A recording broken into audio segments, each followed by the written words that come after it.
Okay, kuna mtu pengine nataka kubadilisha aina ya fedha, yani currency. Kwenye akaunti yako hapa juu ambapo inakaa salio hapa, utaona ile currency ambayo umeikuta. Kwa mfano mimi akaunti yangu hapa inasoma USD. Hii ni akaunti mpya nimeitengeneza kwa ajili ya kufundishia hichi kitu. Kwa hiyo ili kubadilisha utakuja kwenye hichi kimshale cheupe kinachoangalia chini cha pepe tatu hiki. Kwa hiyo utakibonyeza. Kisha kibonyeza,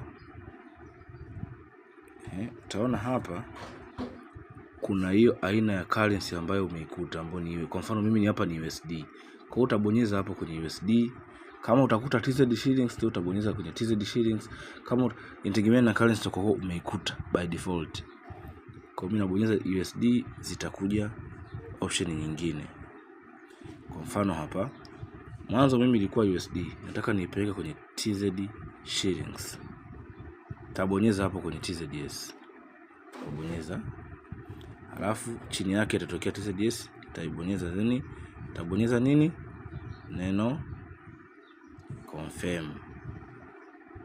Kisha bonyeza hapo, moja kwa moja utaona ilikuwa USD, sasa hivi ni Tanzania shillings. Kwa hiyo kiasi cha pesa nitakachokuwa na trade nacho ni kwa shilingi za Kitanzania, sio tena nini, sio tena dola. Yaani hapo tunaelewana vizuri ndugu zangu.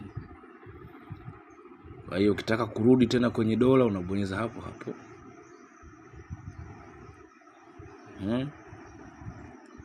Alafu utakuja hapo palipoandikwa TZS, yani Tanzania shillings. Kisha bonyeza, utabonyeza kwenye dola, afu utabonyeza kwenye confirm.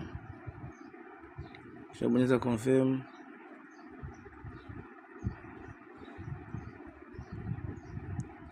automatically utaona USD yangu imerudi pale. Kwa hiyo kila kitu kinakuwa kama ambavyo nilikuwa nimeplan. Nadhani nimeeleweka hapo.